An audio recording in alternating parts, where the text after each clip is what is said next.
Alright, things are looking pretty good here.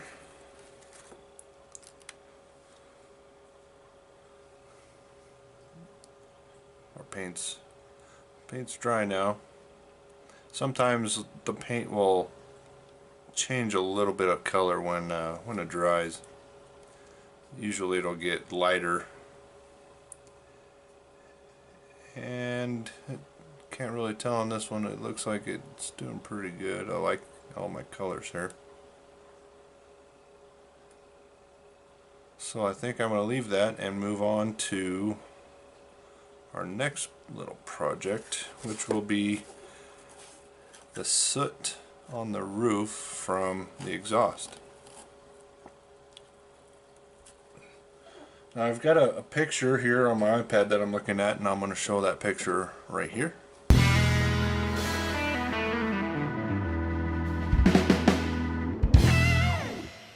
And in that picture you get a little glimpse at the top, and you can see where the soot from the exhaust is kind of moving a little forward. So on this particular locomotive, it looks like it might have been running backwards for a little bit, so that soot is generally running towards the front. There's a little bit towards the back, but not too much. So I think we're going to just generalize our soot around the horns and in that area here. What I'm going to use for our soot, it's going to be NATO Black XF69. It's not quite a straight black. There's a little bit of gray in it, which will give us a little bit of a dirty, sooty, engine soot type of color. As my friend Tony would say, there's in nature there's never a straight black or a straight white. There's always different variants of black and white. There's a lighter black, or a darker gray, or an off-white. There's no real pure white. So this NATO Black will help give us a little bit of off-coloring from our gray, but it won't be a straight black. So what I did is I added just a little bit of my thinner into the airbrush. Make sure that any of my window cleaner is pushed out of there. As I have cleaned the airbrush since we finished painting our road grime there. So I'm going to add my thinner first. Once again, we aren't going to need a lot of paint, but because of this siphon type paint airbrush, I'm going to need to add just a little bit more than what we would normally on a gravity fed, just because we have to fill this siphon tube. So there we go. Wipe it off.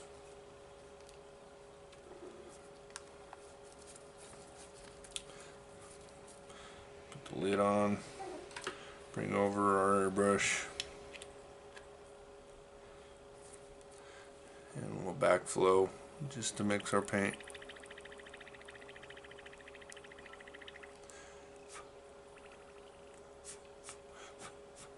Okay.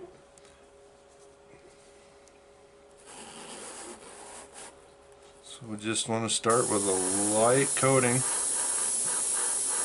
and start building up our layers as we go.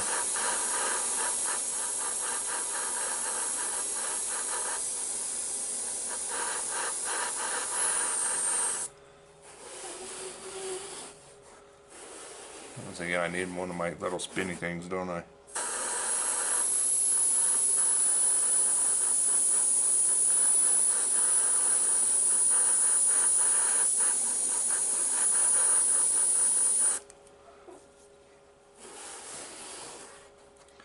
sure you change your angles. Spray from the front, from the side, from the back. That way you get in all the little nooks and crannies where that soot's going to collect.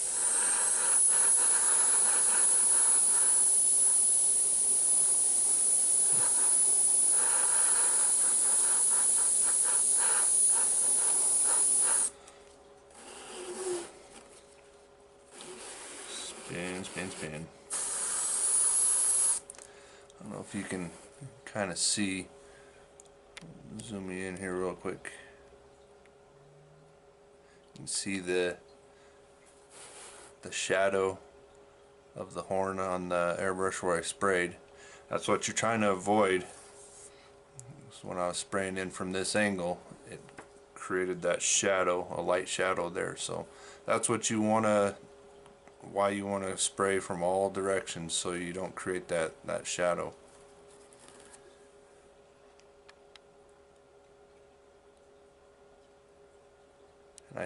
Tony likes to make noises when you zoom in and out, but I'll leave the noises to him. You can have those noises, Tony.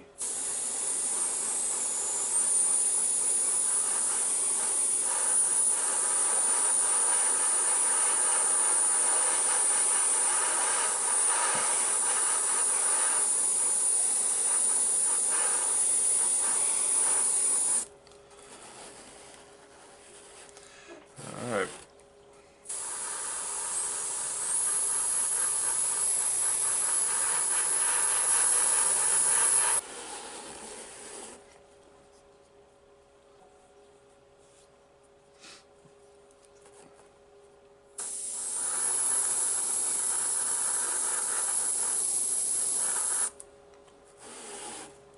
Now in my particular situation here, I'm going a little bit back than in that picture, and in the picture it came all the way up further to this exhaust fan. I'm not going to go quite as far. It looks really dark on the video. Once I get it out of the direct light here, you'll see it's not quite as dark as what you're seeing at the moment.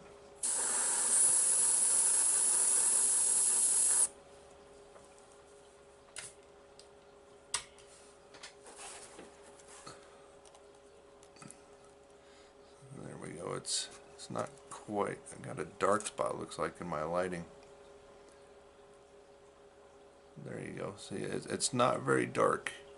It's dark enough to see that it is dirt and sooty, but it's not a pure black as it's showing down here. Try my lights here. So, alright. So I think that's pretty decent for the sooting on the roof there. Now in all reality, this in itself is pretty decent for weathering on your locomotive here. You've got the faded paint, you've got the road grime, and you have the soot. So back when I was starting to weather my locomotives, this is about as far as I would go. For instance, on this one, had soot on the roof. I used a light color here for the road grime, and then I used the single action airbrush. You can probably see how it just kind of spit the color on it for the fade. So this, as I mentioned earlier, this I consider to be a decent weathering job. So if you want to call that good, by all means, on your layout, that's going to look really nice. So what we can do, if you want to call that good, is you take our fledge, words are hard. let me tell you. So take our Pledge floor care, spray a nice light coat, let that dry, and then spray another coat, a little heavier coat, to seal it in. But I'm not going to do that quite yet because there's a few things that I want to do to this paint before I seal it, and I'll show you that next.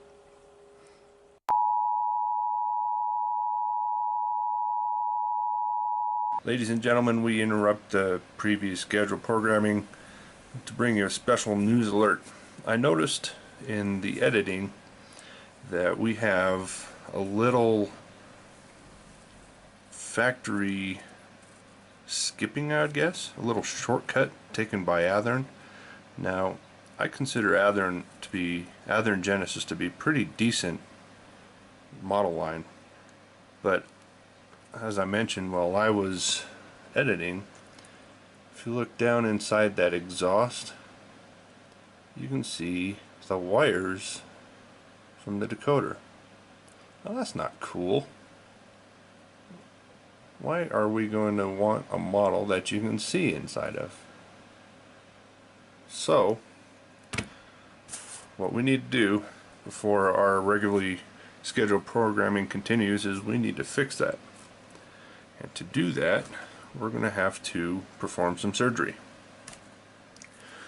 Now, we have our gloss coat on this, so our paint is secure. Now, well, of course, we got to watch out for fingerprints.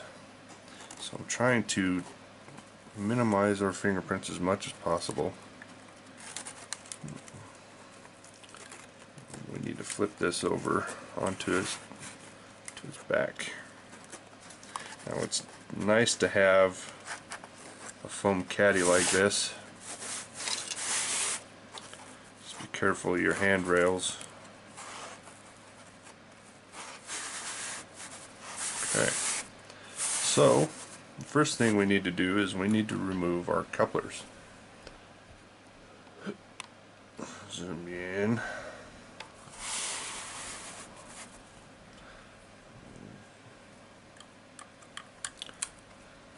Pretty simple to do.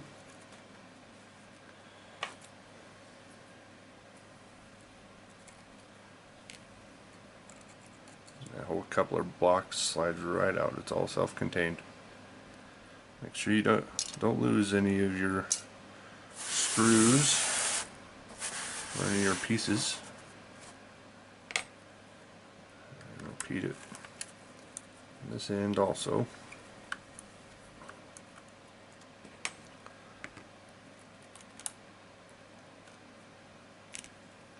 Slides right out. Piece of cake.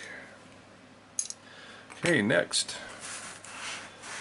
right inside the frame, right there, we have a screw. Need to remove that screw.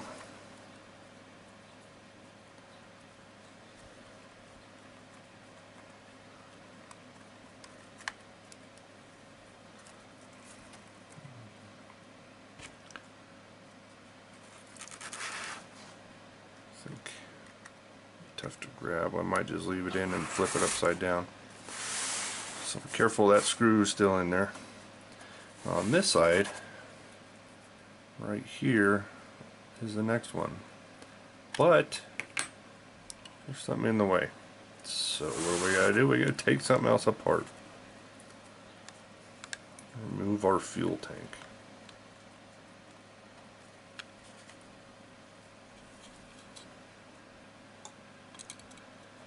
Okay, and that exposes our last screw.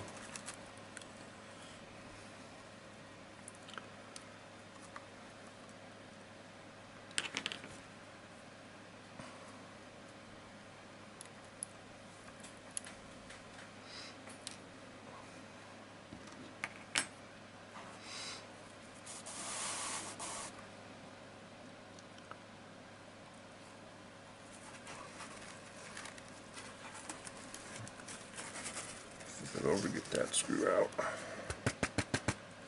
Okay, well, get that screw out, he says.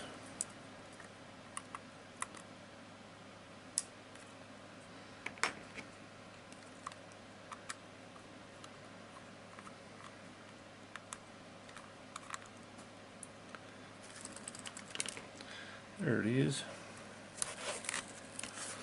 Okay.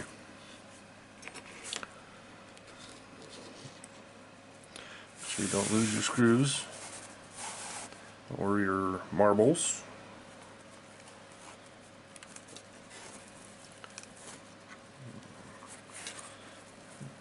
Pull this out. Be careful. Now I'm going to grab just a glove here.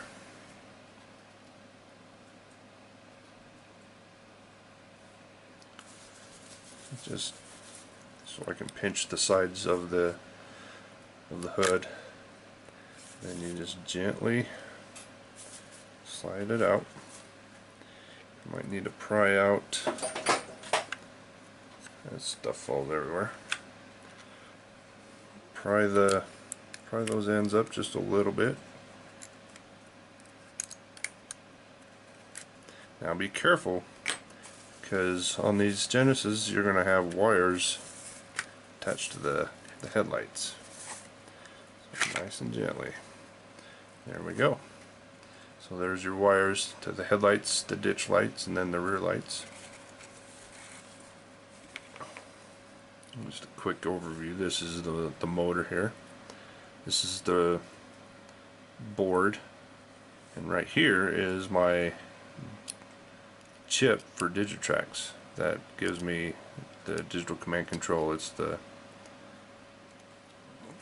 decoder, and you program a specific address into these that allows you to drive the locomotive specifically and not just go off the power of the track, which gives you a lot more realistic operations.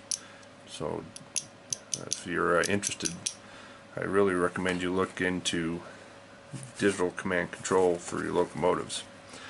A lot of your locomotives come already equipped, and some of them you have to retrofit. Those are the wires that we are looking at through the top, and as you can see, it just goes straight through. So what I am going to do is I have this little shack from HO that I'm going to use as a patch. So with my little snippers here, I'm just going to cut a piece off. Now it's not going to be visible, so our edges don't have to be sanded or perfect or straight.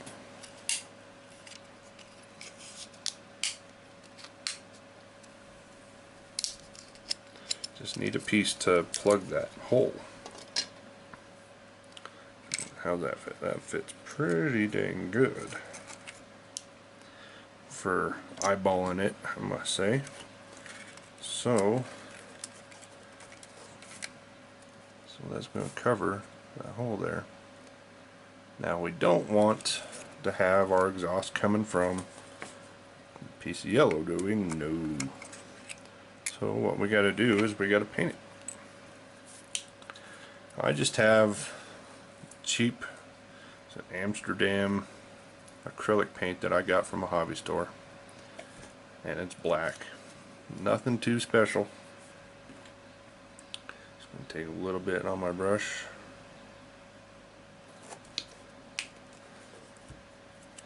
And paint the smooth surface. You want to use the smooth surface so it bonds to the bottom side of that hood there. And I'm just going to dab that on, just like so. Alrighty, so I'll set that there. I'm going to go clean my brush. We'll let that dry for a little bit, then I'll be right back with you and I'll show you what we're going to do next.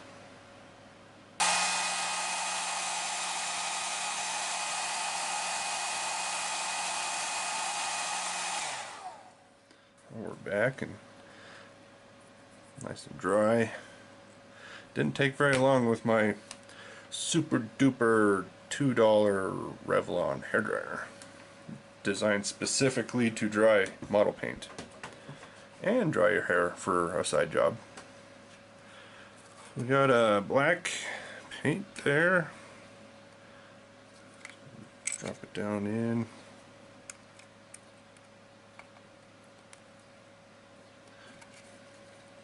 Just take a quick peek, see how it looks. Oh yes, that looks much better. No more rainbow colored wires in the exhaust.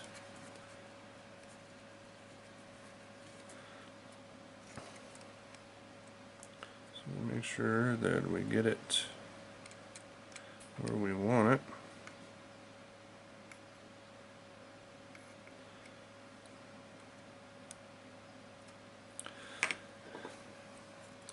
And we're going to use some Tamiya Extra Thin. Nope, I can't give you a free ride. Can't show you where I got it from. Anyway, this stuff is great. It's a lot better than that glue that you get in the tube. You get the strings everywhere. This is the way to go. All we're going to do is just touch the edges of our piece of plastic here as we bump it out of the way, and we're going to let the capillary action of that glue kind of seep underneath it and create a bond,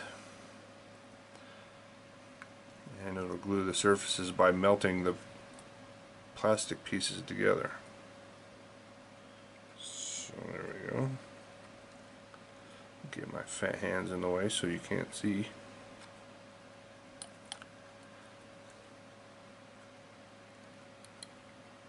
Barely reach in there.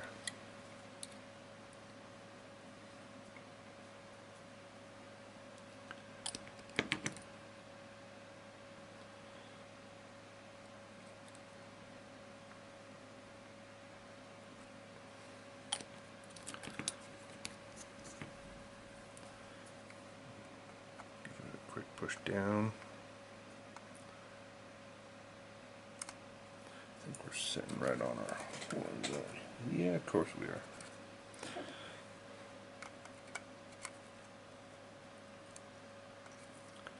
And there we go. Disaster averted, ladies and gentlemen. No more multicolored wires. Just a nice dark exhaust. Leaving that texture in there kind of gives you a little bit to look at in there too. So, alrighty. Now, back together we go.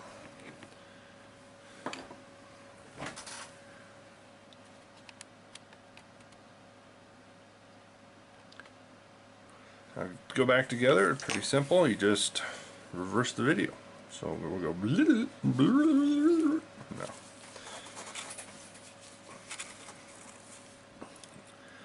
One of the biggest things you got to watch out for is not pinching those wires in between the frame of the chassis and the body of the locomotive. So you want to take your time and get those tucked nice up in there so they don't get caught in any drive gear.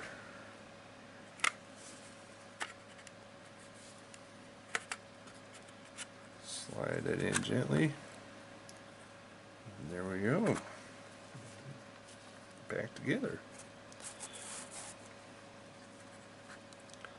Put it back into our cradle nice and gently.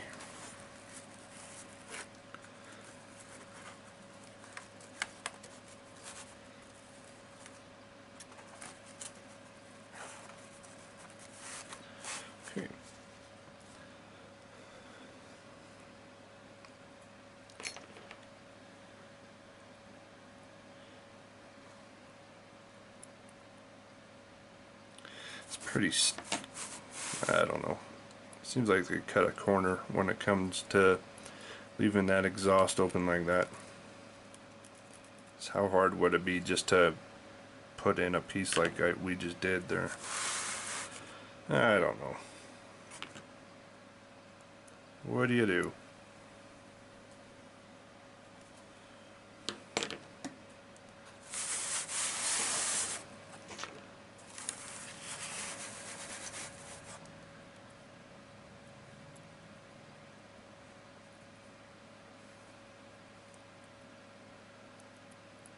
Get that back in there, into your home. Don't you want to go into your home? Not upside down either.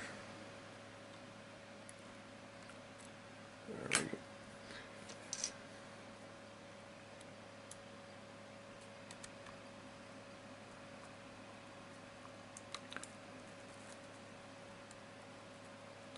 Don't over tighten your screws because they're just screwing into plastic.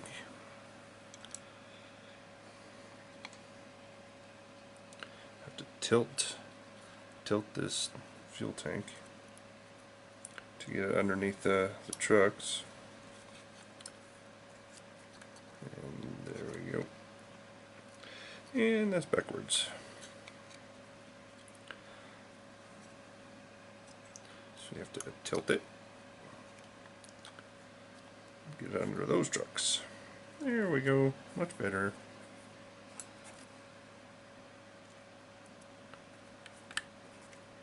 Screw that back in very gently.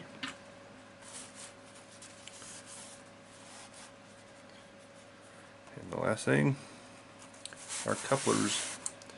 Make sure that you remember that your model is currently upside down. You don't want to put your couplers in right side up to you, but upside down to the model. You want that magnetic trip pin to be facing up to us.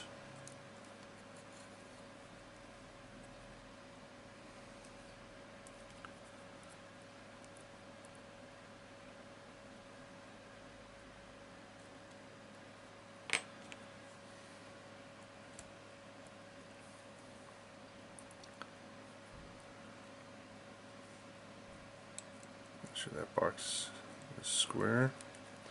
Don't over tighten. There we go.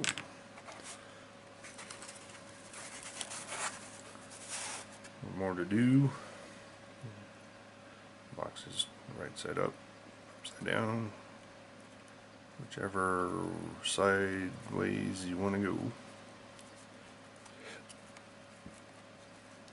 Slide in there, don't you want to?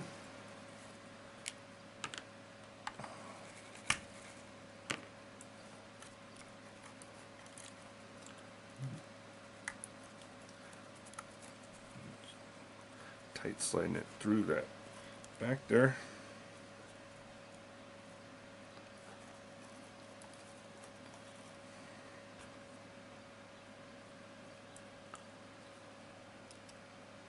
A little bit of hair. Fuzz. Not the police.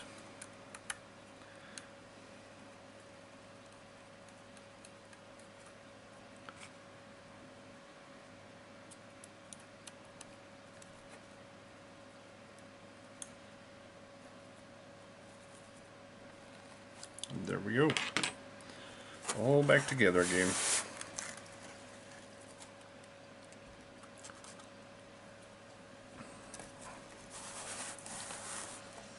No more wires. Everybody's happy now. So that's going to conclude our emergency broadcast. Thank you for tuning into our station, and we will go back to our previously scheduled program. Thank you.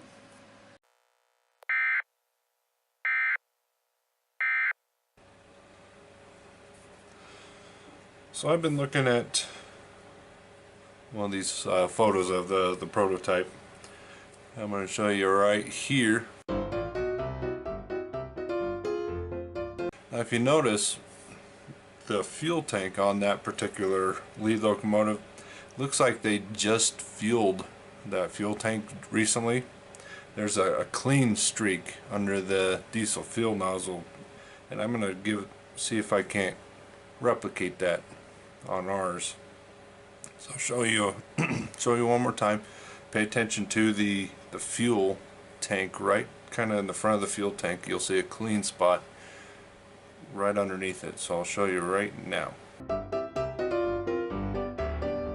So what I'm planning on doing with that is I'm going to take a fine brush here.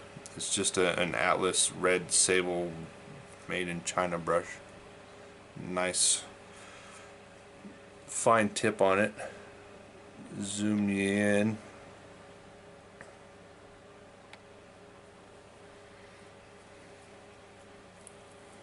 Now keep in mind that our paint is not sealed, so you can scratch that paint.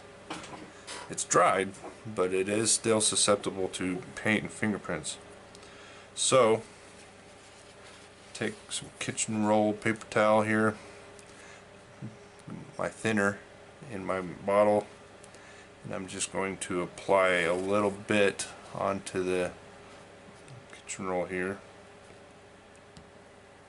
I'm going to take my brush, get it wet in there. Now I'm going to just start painting down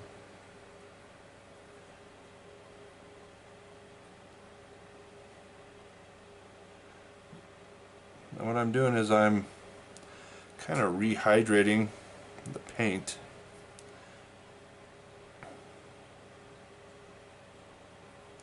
It may take a little bit to get that paint rehydrated.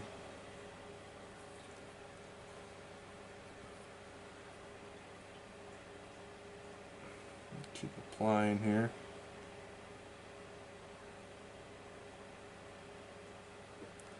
Now this clean spot's going to run down probably all the way to the bottom where it'll drip off, where the fuel that cleaned this part dripped off of the fuel tank onto the ground. So we're going to want to run that clean spot all the way down. The closer to the bottom we get, the easier it'll be because we have less paint down there. Fortunately, this isn't coming off as easy as I planned. Things always work out perfectly in your head, but when you actually try and do it, it just never works that way.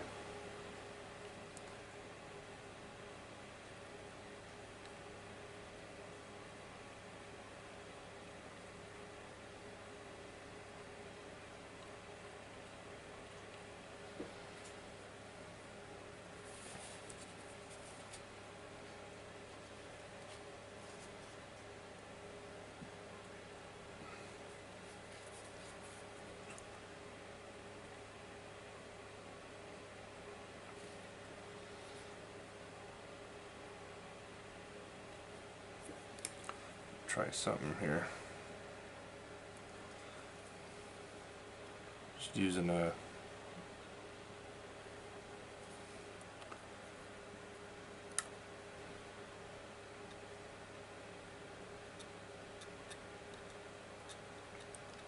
seems to be working a little bit better.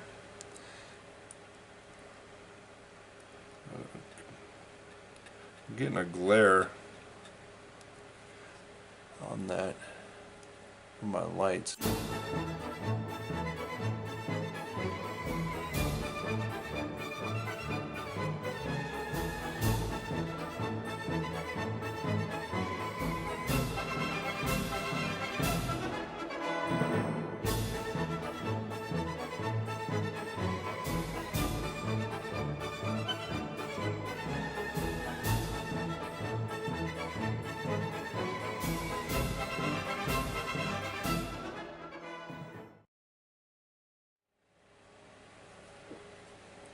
Okay. Dab off that extra.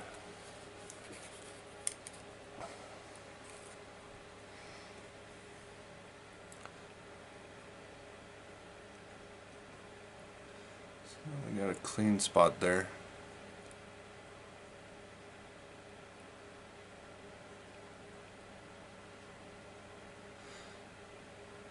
Try and get a little bit of that off the very top of the tank, right under that fill nozzle.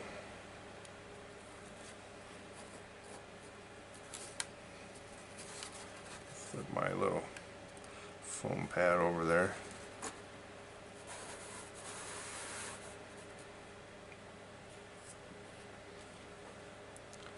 Toothpick seems to be working pretty good. Scratch. It's basically just scratching that paint off.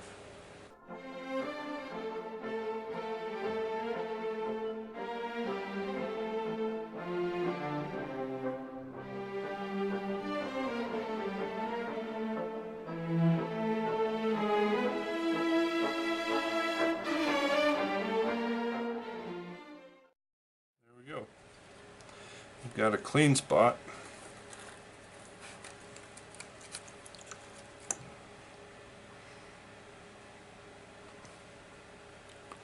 Where the fuels spilled and ran down the fuel tank onto the ground. I'm sure the EPA would have loved that.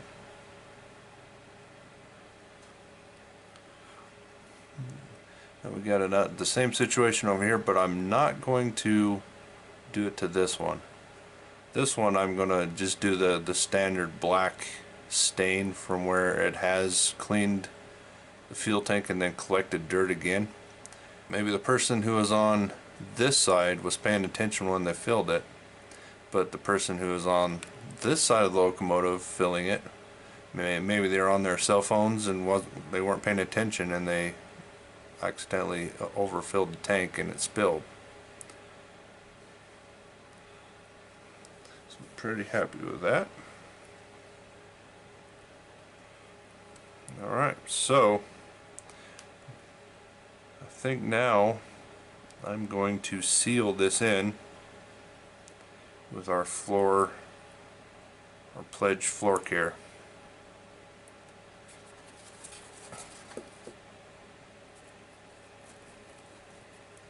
So let me get that set up and I will be right back. Switched over to the old Spitty single action.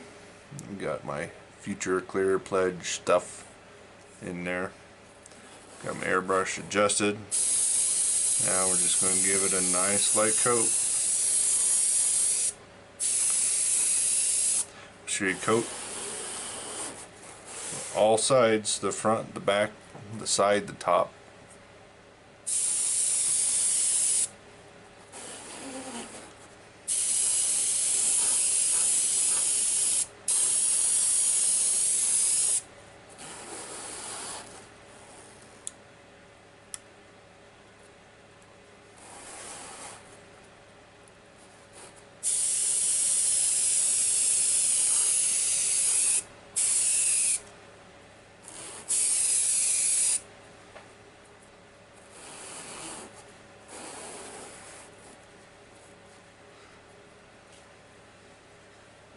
Let that dry for a couple minutes and we'll be back and we'll spray another coat. Alrighty. So, in a blink of an eye for you, I ran out, moved the water. I'm watering the lawn, so I moved it. Come back and it's dried a couple minutes, so it's dried enough so we can apply our second coat. On this coat, I'm going to apply a heavy coat, but I'm not going to try to cover the entire model because a lot of most areas that we didn't paint still have the clear coat already on it, and since we don't have to protect the clear coat, we don't need to reapply clear coat to it. So I'm just going to focus on the areas we painted, so specifically the roof soot and all the road grime areas. So I'm going to start, tip the model up, get that road grime, get from the top and the bottom, so you get the bottom of the frame and fuel tank. grab the model back here away from our soot so we don't disturb that any.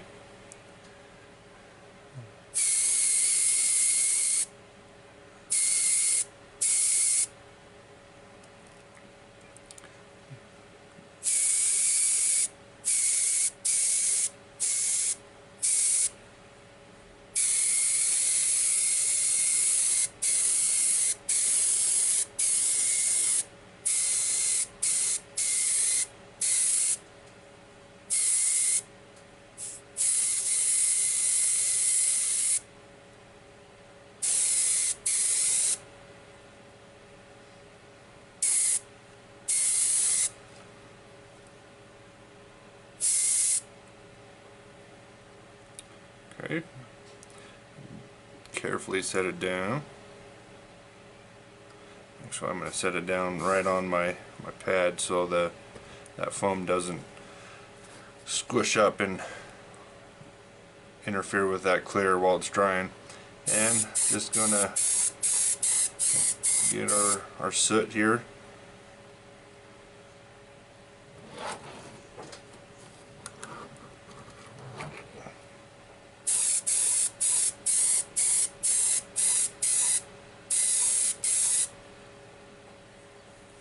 There we go. So I'm gonna let that dry. Probably a good 30 minutes. I might go get some dinner. Take the excess out of the airbrush and put it back in our bottle.